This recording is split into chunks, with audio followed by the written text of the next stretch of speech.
tourism is one of the most profitable subjects or one of the most profitable industries in Sri Lanka. That's what people say. Even the recent government stated that tourism is one of the most profitable ways of earning a profit to Sri Lanka.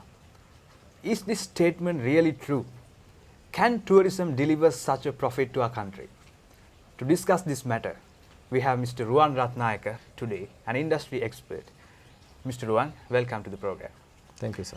So, Mr. Ruwan, my first question to you is, you are an entrepreneur, a university lecturer, a PhD candidate, an industry expert.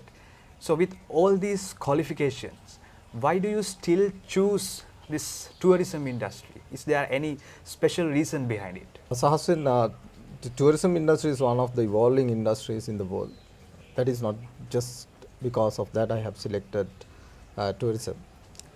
If you want to contribute, tourism is the best way to contribute to a country. Tourism is everything, right?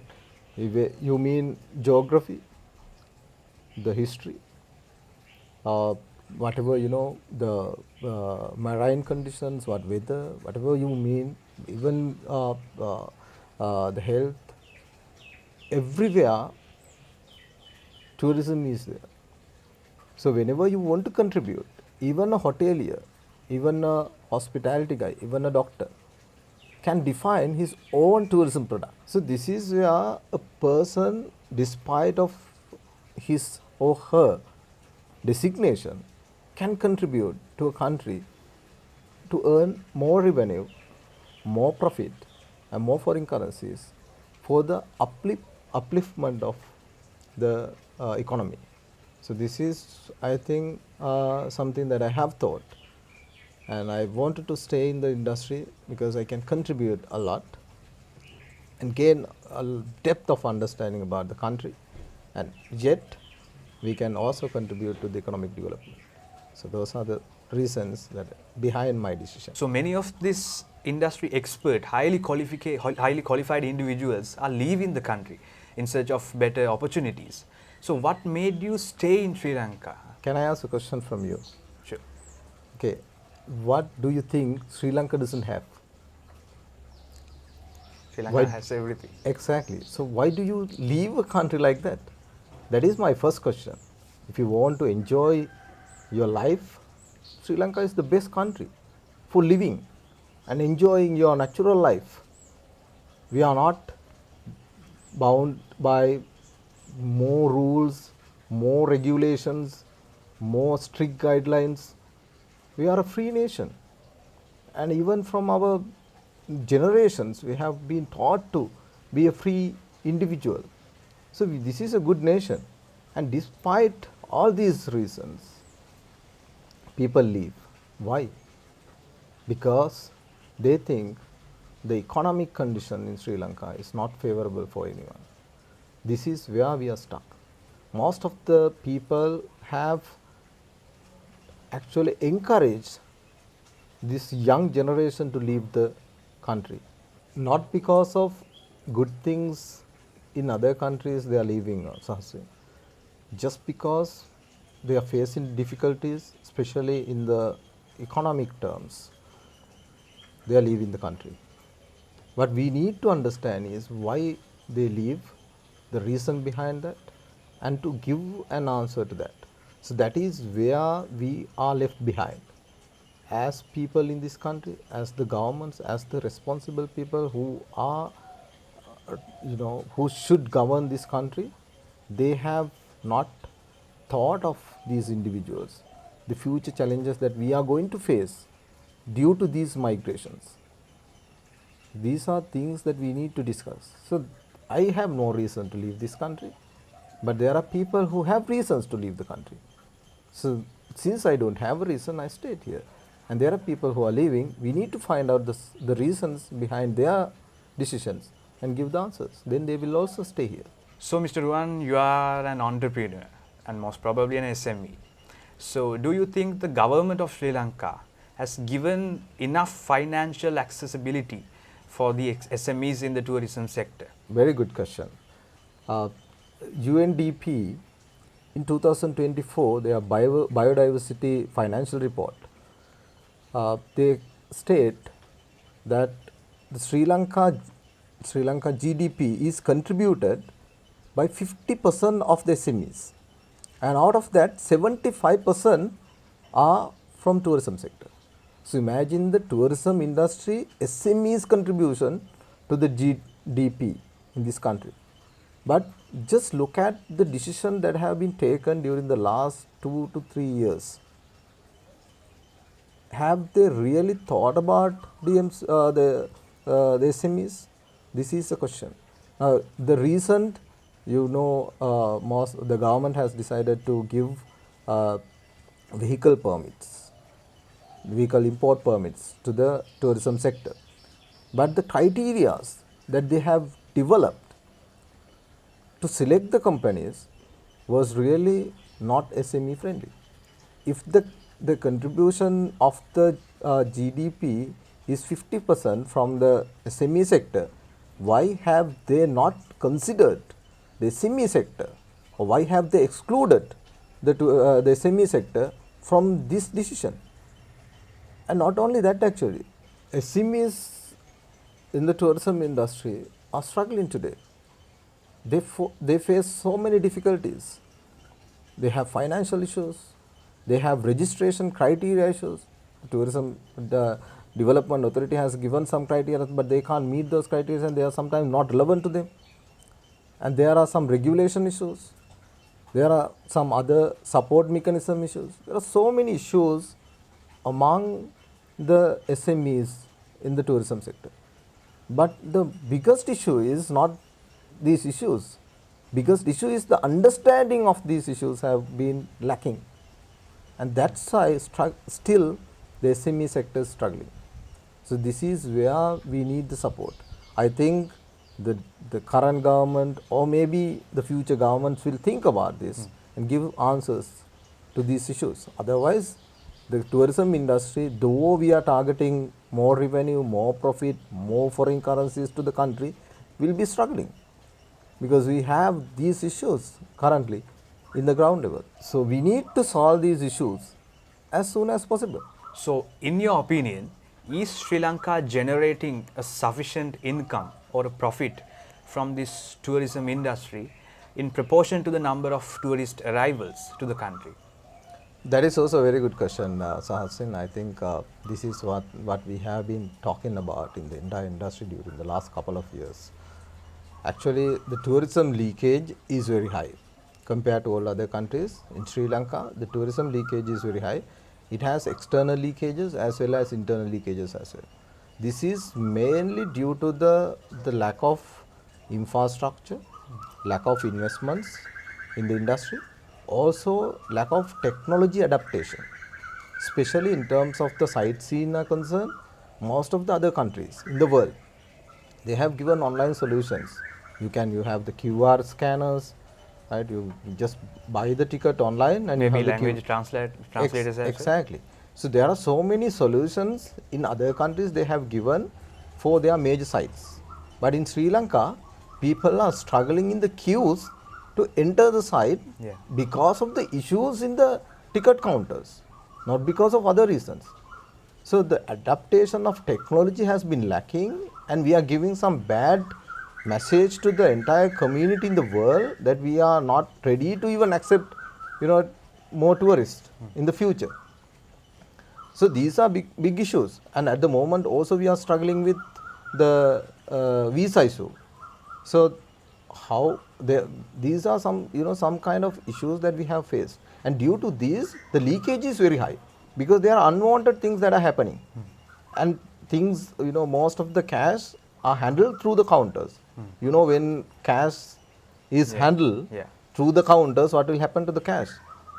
There are some miscommunications, manipulations. There are so many issues that can arise because of that. So these are common issues in the entire country. So that because of that, the leakage in tourism is very high internally. You just think about the external leakage. Because of the lack of support, lack of infrastructure and all of these, people today, most of the suppliers, including hotels, they trust the foreign OTAs, and we pay a higher commission rate of more than 20%, sometimes 35% to these OTAs. So 35% of our revenue goes to the external companies, and we are sometimes earning less than 10%. So that is what we earn as a country. So this is a big leakage of tourism.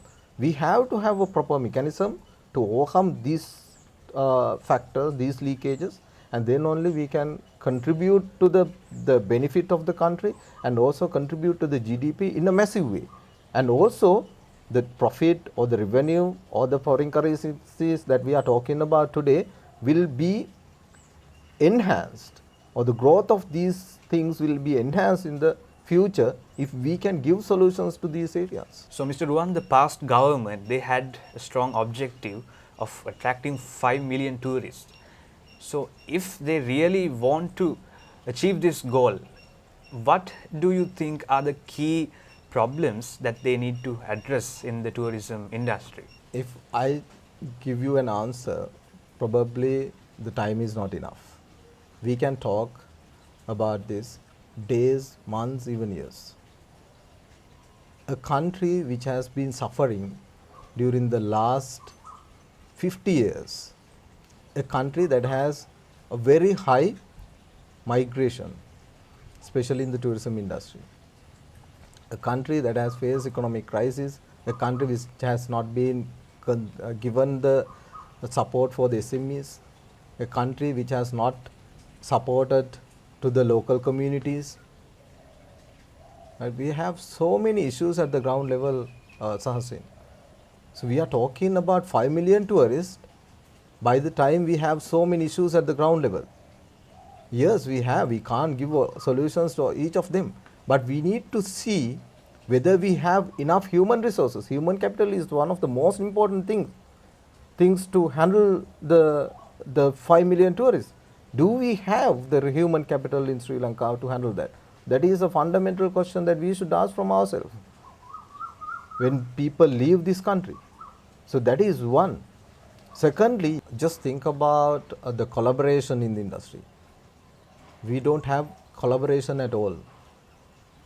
Wildlife department, the forest department, environment department, archaeological department, or fisheries or whatever, they should have a good collaboration with the tourism industry, because tourism is where that can contribute to all these departments, all these industries. As I mentioned at the beginning, a doctor can define his tourism product and generate revenue. Right? Even not only a doctor can define tourism products. A housewife, your mother, can define a tourism product and generate revenue. So tourism is a vast subject. We have never understood in depth about this subject. So our understanding is very important. A collaboration is very important. If we don't have that collaboration, probably we fail. So if we want to achieve 5 million tourists, we should have that collaboration. That is the second point.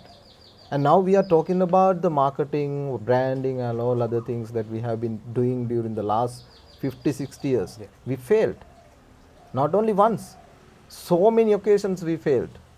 Our position strategy was one of the terrible strategies we have ever had in the entire region of South Asia. So now we have to think about our position strategy. We have been over dependent on some markets, traditional markets. We focus on Indian tourists, we focus on Chinese tourists, we focus on UK tourists and all. We have never thought of niche markets. How can we develop SMEs and support them to develop niche markets and attract the affluents to Sri Lanka, so that we can reach that target?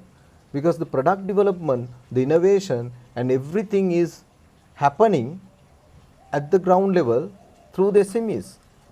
But the government has neglected that sector. So we need to have a mechanism to support them, to develop products for the niche markets and attract them. There are more markets that are available in the world which we have never tapped. Our branding has never looked into that. And we have some regional branding issues, regional infrastructure issues, regional resource allocation issues. There are so many areas that we need to look at if we want to attract 5 million tourists. So we need to step by step, if we can understand this, step by step we can give answers. So this is, I mean, there are so many other issues, but we have no time to discuss about all this. So we can give solutions, we can be prepared to attract 5 million, not only 5 million, 10 million tourists, but if we have a better plan. So that plan is the thing that we need to discuss. Right. Today actually what happened is just the people who are supporting the government are in the table of discussion. Yeah. That's why they fail to give the answers to the ground level issues. So if this system change, probably we might be able to get the support from the ground level. Yeah. So we hope things will be better in the future. So Mr. Ruwan, to be honest, I'm going off the script at the moment actually. So we've watched many interviews regarding this, related to this tourism industry. But actually, to be honest, you gave such impressive answers to these questions that no one has ever given. I've never seen such standard and practical answers for these type of questions. So what have you achieved in your life, in maybe academic side, maybe practical side? What have you achieved being on this tourism industry? Sahaswin, rather than talking about my achievements, I think I should talk about my contributions to the industry. As a person who has joined this industry, as a person actually who has come from a very difficult background, from a rural area in Sri Lanka, came here to this industry during the war times. Actually, when the bomb blast happening here and there in Colombo, there was a challenge for me to stay even in the industry. But I achieved so many milestones in my career. I have contributed to many documentaries sometimes, and sometimes researches, and even curriculum developments in some leading tourism industries. And not only that, actually, I have contributed as a resource person by sharing my knowledge to the industry in different forums. So these are my contributions. Yes, though I have not got or not received the acknowledgement from the decision makers, actually I have contributed to the people who wanted my service during the last 10 years. And I have been recognized by those people who got my contribution. So I am satisfied because I have given contribution to the development of human resource, development of some projects, some documentaries like that. So there are so many ways even we can contribute, but based on the people's requirement, because there are so many people who can contribute to the country. It's not just me. There are people. But if the people want my contribution, I will be there to support. This is what we need, even the entire country needs. So I hope contribution is the most important thing rather than talking about achievements. You can get achievements, even you can pay today and get some recognition and certificates, doctorates, even professorships. You can get by by spending cash, but those will never describe you. What describes you is the contribution that you make. So this is what I believe, and I want to contribute, and I will contribute. That is my philosophy. Sri Lanka has voted and elected a new president, and also a new government is to be established very soon in the near future. So we believe that these types of ideas are necessary, are crucial for the decision makers in the industry, especially in the tourism industry. If we want to cross this obstacle and achieve our objectives as a country, as a leading tourist country which facilitates tourism. So again, thank you very much, Mr. Ruwan, for being with us. And if you have any questions regarding this interview, if you have any questions to Mr. Ruwan, you can comment down in this video. So with that, we are concluding our discussion today. Thank you.